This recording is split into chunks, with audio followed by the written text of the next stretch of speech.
All right, good morning, everyone. So yesterday we built the hut. It was simple, it was fragile, it was built from what was at hand, and what's at hand is sufficient. And then in building the hut, we witnessed the weeds growing and we let them grow. We saw that calm abiding doesn't come from fixing the garden, but from realizing that the weeds are part of the garden. We learned to live in a way that bends instead of breaks. And today we move into the second part of the poem, the widening of the hermit's vision. The hut that once seemed small now opens to allow in the entire world. And the self that once sat quietly within it dissolves into something that's vast and unbounded. Sekitō picks up with, realms worldly people love, he doesn't love. So here's another turning. Realms worldly people love, he doesn't love. Yesterday, he told us that places worldly people live, he doesn't live. Now he deepens that renunciation. And then he talks about the realms they love, the mental spaces that they cling to, hold no sway over him. He's not talking about the love that liberates.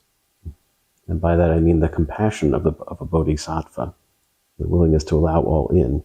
He's talking about the smaller love of attachment, the kind of love that's actually grasping in disguise. It's the kind of love that wants things to go our way. The love that insists on being right, being admired, or somehow finding some niche or cubby in which we're secure. And when he says worldly people, he's not talking about bad people. He's really talking about people who are hypnotized by their preferences. When we pick, when we choose, we create a good and a bad, a self and another. And in so doing, a heaven and a hell. We never seem to fall into the right realm from that place on. And that's what Sekitō means by worldly realms. The hermit, by contrast, lives nothing in that way. And so he loves everything. His love is not partial. It's not self-referential. It's not, I love this. I don't love that. It's love without an opposite. And this is where compassion begins. Compassion begins where clinging ends. When we stop needing life to match our ideas, to align with our preferences, we discover it was worthy all along. So in our practice, every time we let go of an opinion, let go of a judgment, let go of a little agenda about how things should be, that's a seed. That's an opening to this love. When our heart pushes its boundaries so far that everything is included. This isn't a place where it's emotional. It's spacious. There's nothing to prove here because everything is sufficient as it stands. It proves its very own self. Sekitō continues, though the hut is small, it includes the entire world. Now the poems kind of bursting open were what looked limited. Right? We started with a 10-foot shack and a solitary monk, suddenly revealing its true boundlessness. In this sense, form and emptiness have now traded spaces or equated themselves. From one perspective, the hut is tiny and it's humble, but from another, it's so vast that it holds everything. And don't be confused here. There's no contradiction in this. The vast and the small interpenetrate. Dogen once wrote, each thing, each moment is all time and all existence. And that's what Sekitō is showing us. The grass hut, the tea bowl, your achy tail ends from sitting on the cushion right now. Each one of those things contains the entire world in it. Nothing stands outside of it. When you sit in meditation, you can begin to catch a glimpse of how the boundary between inside and outside starts to blur.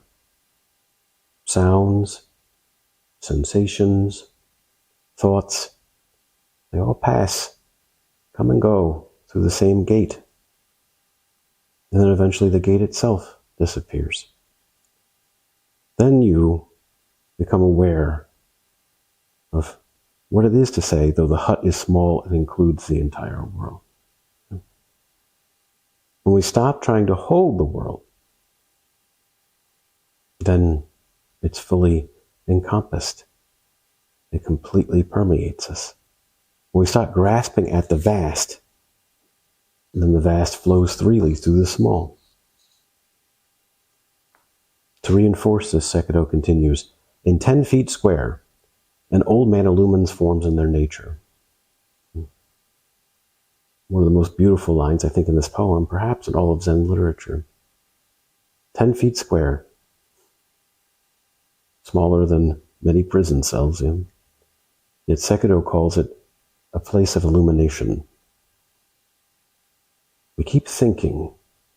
It's hard for us to lose this notion when we're in the abode of the small self, that we need to go somewhere else to find wisdom. A monastery in Japan, a mountain cave, a longer retreat, a better 10-foot square. There's always something else to see. But Sekitō says, the whole cosmos is right here in this place. He's not speaking metaphorically. The nature of reality doesn't expand with square footage. It's as present in this very moment, in this very breath, than it is in the entire galaxy.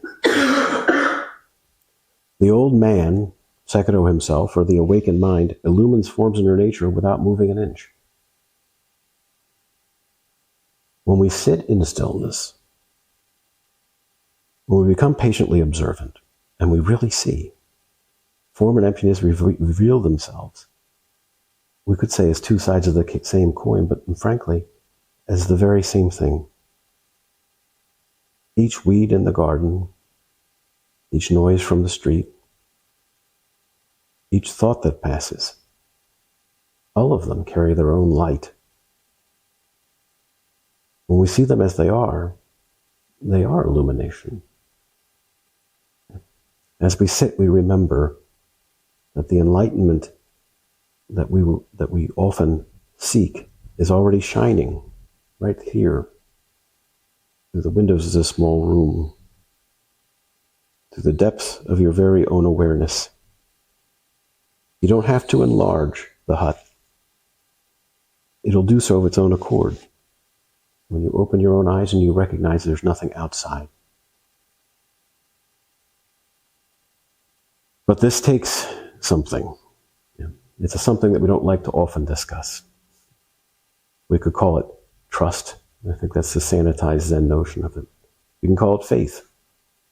Sekitō goes on to say, a great vehicle Bodhisattva trusts without doubt. What a time for a pause and a deep breath. Having discovered, having witnessed, not having thought through that the small contains the vast, we're now open to the way. The path emerges. We find ourselves on it. We find ourselves in it. We find the path is us. The great vehicle, or Mahayana, is not a sect. It's really a way of being. It's a state of the heart. It's a way of those who vow to free all that is held, to free all beings in a way before themselves, because they've dropped this notion of an independent existence. It's a compassion that's big enough to include even our own confusion, even our own lack of understanding about how things are going to work out. To trust without doubt isn't a blind faith.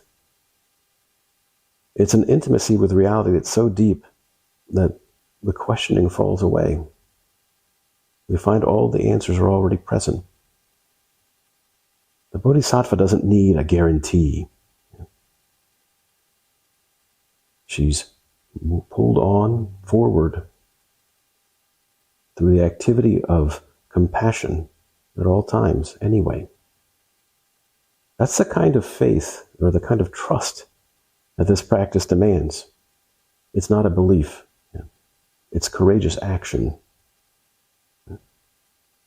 In some ways, I think that this line is the hinge of the entire poem. Sekitō's hermit has passed through simplicity and weeds and calm abiding, and now he throws his whole life into the vow. He no longer waits for certainty. He simply acts on what's here from a certitude, from a trust that's born of being in connection with all that is. It's the same trust we invoke every time we chant the vows. Creations are numberless. I vow to free them. Delusions are inexhaustible. I vow to transform them. Dharma gates are boundless. I vow to enter them. The Buddha way is unsurpassable. I vow to embody it. In the realm of the knowing mind, these are impossible promises, audacious promises. And yet we make them because we have the state of awakened heart that trusts without doubt. To take the next step, knowing the path will rise to meet you is only half of it. You actually have to take the step and witness it, and that requires trust. This is the patient faith of the simple hut dweller, not in dogma, but in the living fabric of this moment. The grass bends, the wind blows, and his notion of self bows with it, knowing it's all one movement.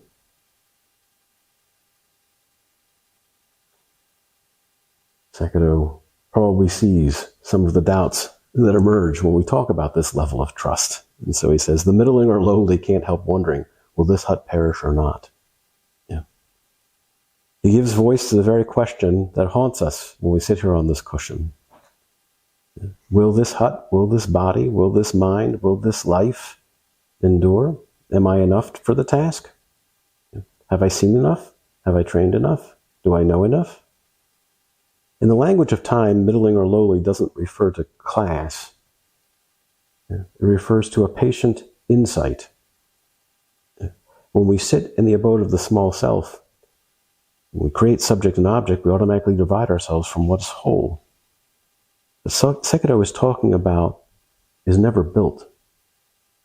It's made of the action of this very moment. The rising and falling of our awareness that's placed with compassion, constantly through simple acts of trust, stepping off the pole and making a difference. Something that was never born can never perish. We say that everything changes in the realm of impermanence. We're born, we age, we die, our ideas come and go, our projects begin and end. Even this retreat, believe it or not, will one day come to a close. Yeah? But in the absolute sense, there's no separate self to perish. The I that fears dissolution was never solid to begin with. When we recognize that, the hermit's calm arises from seeing through all these fleeting notions, all these grasping ideas. Impermanence is not a threat. In this sense, it's a doorway. When we let go, we recognize that each thing that we saw as an ending is really a next beginning. Each falling leaf causes the forest to bloom anew. So when we wonder, will this hut perish or not? Sekitō would just smile, right? He knows that in the question, we already have the answer. And he continues, perishable or not, the original master is present, not dwelling south or north, east or west. This is our final verse for today. Perishable or not, the original master is present, not dwelling south, north, east, or west. The tension here dissolves Whether the hut stands or the hut collapses, the true master remains. This is the heart of the poem's second movement, the realization that what we are, or what we think we are,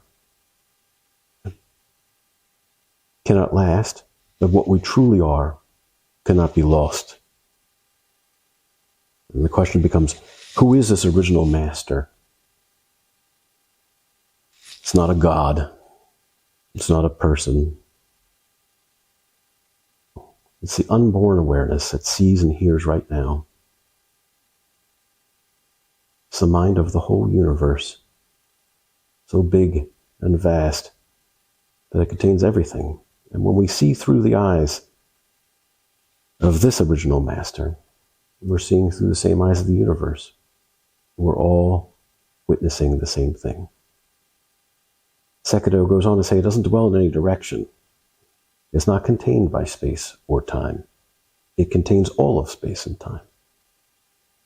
Therefore, you can't point to it, and you also can't step outside of it. It's the thought that arises before I am. And it's still present when that thought fades. This line carries the same wisdom as the Heart Sutra. Form is emptiness, emptiness is form. Perishable or not, the original master is here. Patiently breathing, patiently sitting, weaving its way through the hut and the weeds and the grasses, and through you and me.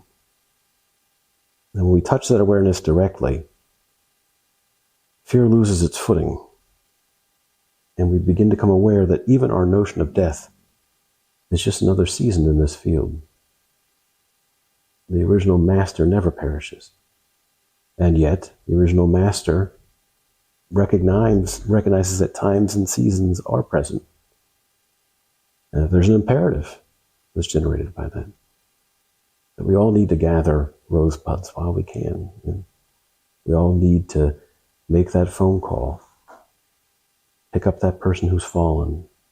And patiently arise up to the circumstances of our life. So today, we've watched the hut dissolve into the world. And that hut began as a refuge, but now its true boundaries are revealed, as being no boundaries at all. They're boundless. The hermit who once built it now recognizes his abode is everywhere. He doesn't love or hate the realms of the world. He simply includes them. He doesn't need to enlarge his dwelling. There's nowhere to enlarge it to. He sees that it already holds everything. There's no fear in perishing, but when we lose the fear, we recognize the imperative of impermanence. We can trust the master who was never born, but we can recognize that this season is the important one for us to let our doubt go and to begin to act selflessly and boundlessly. This moment. We awaken to our true nature and what's always there. And we begin to step off the pole and enter the realm of the living.